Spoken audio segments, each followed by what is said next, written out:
Namaskar, myself Dr. Govardhan Gupta, consultant nephrologist at Narayana Hospital, Jasar Road, Barasat, Kolkata.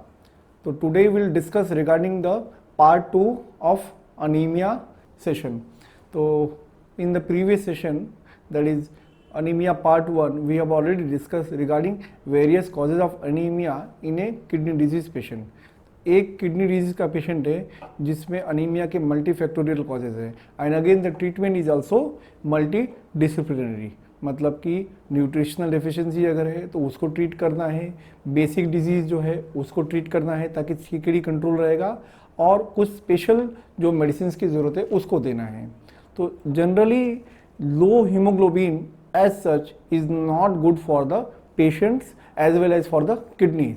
मतलब कि अगर लो haemoglobin है तो वैसे भी पेशेंट के हार्ट के लिए भी नहीं अच्छा है, हार्ट अटैक हो सकता है, दिमाग चकराते रहेगा, बीपी मेंटेन रहेगा, बीपी बहुत ज़्यादा शूट भी हो सकता है, बीपी लो भी हो सकता है, हार्ट कंडीशन वर्सन होते रहेगा, और उसके बाद में भी क्या होगा कि किडनी पे भी इसका लोड बढ़ने की वजह से जो सीकेडी का स्टेज है, सीकेडी 3 था वो 4 हो सकता है, 4 रहेगा वो 5 हो सकता है, डायलिसिस की तरफ जा सकते हैं. तो हीमोग्लोबिन को मेंटेन करना it is one of A important management of CKD management. हम लोग सीकेडी में जनरली जो कॉम्प्लिकेशन ऑफ सीकेडी होता है उसी को मैनेज कर पाते हैं. किडनी का जो डिजीज़ है वो इरिवर्सिबल होता है, वो बहुत हद तक हम लोग उसको ठीक नहीं कर पाते हैं.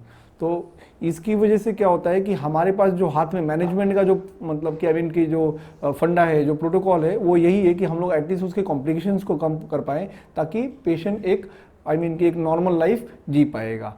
तो अनीमिया के मैनेजमेंट में जैसे कि मैंने प्रीवियस पार्ट 1 अनीमिया स्टडी में बताया था कि जो न्यूट्रिशनल डेफिशिएंसी है तो first we have to evaluate कि कितनी मात्रा में न्यूट्रिशनल डेफिशिएंसी है, आयरन का लेवल कैसे चल रहा है, विटामिन B12 कम है तो नहीं, then folic acid is deficient और not, then apart from that अगर पेशेंट का प्रोटीन एलर्जी माल न्यूट्रिशन है तो उसको भी ठीक करना. Again protein allergy malnutrition is very common in the CKD patient and is is also anticipated. तो हम लोग बहुत ज़्यादा मात्रा में प्रोटीन नहीं दे पाते हैं, तो judicious use of proteinaceous material food जो है उसको भी मतलब बहुत बैलेंस तरीके से प्रोटीन वाले मटेरियल को यूज़ करना. Then protein with the high biological value have to be preferred actually. जैसे कि जो नॉनवेज का प्रोटीन होता है वो किडनी के लिए ठीक नहीं होता है. इवन वेजिटेरियन का जो प्रोटीन होता है it is loaded with it में be loaded with lot of potassium and phosphorus also. तो वहाँ पे भी हम लोगों को डाइट रिस्ट्रिक्शन को मेंटेन करना होता है. देन सबसे इंपॉर्टेंट होता है आयरन.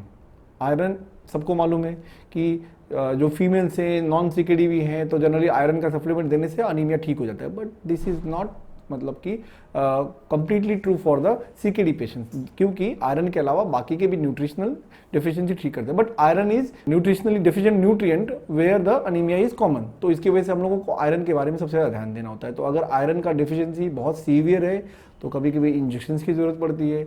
अगर पेशेंट नॉन डायलिसिस वाले हैं, अभी तक कोई रीनल रिप्लेसमेंट थेरेपी पे नहीं गए हुए हैं, तो हम लोग उनको ओरल टैबलेट्स के रूप में देखने पड़ते हैं. बट कई बार हम लोगों को मैक्सिमम टाइम पे जो कॉमन आयरन टैबलेट्स है कई बार पेशेंट टॉलरेट नहीं कर पाते. टॉलरेट नहीं करने का मतलब ये होता है कि जो common side effects of oral iron like constipation, less common is diarrhoea, then hyper acidity होने लगता है, नॉशिएटिंग फीलिंग होगा, metallic taste in the mouth होगा. तो इसकी वजह से पेशेंट कई बार मना करते हैं कि हमको ये टैबलेट पसंद नहीं आता है. तो कुछ प्रेफरेबली या फिर जो नए वाले आयरन जो ओरल प्रोडक्ट्स है they are more safer and again they are more accepted by the patients, तो उसको हम लोग यूज़ कर सकते हैं. देन अगर डेफिशिएंसी बहुत सीवियर है, even in the non dialysis patient we offer them IV treatment. तो एक रैपिड रिप्लेसमेंट करके हम लोगों को आयरन का लेवल जल्दी से जल्दी बढ़ाना होता है ताकि पेशेंट का हीमोग्लोबिन जल्दी से जल्दी बढ़े. Again the treatment of anaemia will be decided on level of haemoglobin. तो बहुत सीवियरली अनीमिक पेशेंट है तो हमको कई बार एडमिशन करके विथ और विदाउट डायलिसिस करके मतलब ब्लड देना पड़ता है. मतलब ब्लड देने के समय कई बार हम लोगों को हीमोडायलिसिस की जरूरत पड़ जाती है, बिकॉज ब्लड देने से पोटेशियम या फिर कुछ साइड इफेक्ट्स होते हैं जिसके लिए डायलिसिस इसेंशियल मस्ट हो जाता है. लेकिन मैक्सिमम टाइम पे हम लोग ट्राई करते हैं कि जिस पेशेंट को अभी डायलिसिस वाला स्टेज नहीं है उनको हम इंजेक्शन वैसे ही दे पाएँ विदाउट डायलिसिस, ताकि वो लोग डायलिसिस फ्री लाइफ कुछ दिन तक एंजॉय कर पाएँ. एंड अगेन इसके अलावा जो इम्पॉर्टेंट एक इंजेक्शन है that is called as erythropoietin और डार्बोपोइटिन, जो कि एक टाइप का हार्मोन है और वो किडनी से रिलीज होता है. तो किडनी प्रॉब्लम तो अगर है तो ऑफकोर्स ये जो हार्मोन्स है वो डेफिशिएंसी होने का ऑलमोस्ट 100% चांस है. अगर वो एब्सोल्युटली नहीं तो कम से कम रिलेटिवली डिफिशिएंट तो रहेंगे. मतलब कि नॉर्मल लेवल ऑफ एरिथ्रोपोइटिन पे हो सकता है कि उनका वो लेवल भी काम नहीं कर रहा। आई मीन कि the functionally that erythropoietin may not be good one even if the level is normal, maximum time the level is सब नॉर्मल, मतलब कि वो लो लेवल ही रहता है, जिसकी वजह से anaemia is very common in the CKD. तो हम लोगों को मैक्सिमम टाइम पे हम लोगों को we have to keep this patients on erythropoietin replacement therapy. तो एक्सटर्नली हम लोगों को ये हार्मोन देना पड़ता है। This is not basically some purely synthetic medicine, rather it is an hormone which is basically properly preserved in such form कि वो डीनेचर्ड नहीं होता, वो खराब नहीं होता है, तो इसलिए उसको कोल्ड चेन हम लोग को मेंटेन करने की जरूरत पड़ती है। तो ये रिप्लेसमेंट लेने से पेशेंट का हीमोग्लोबिन लेवल है वो रैपिडली शूट होता है।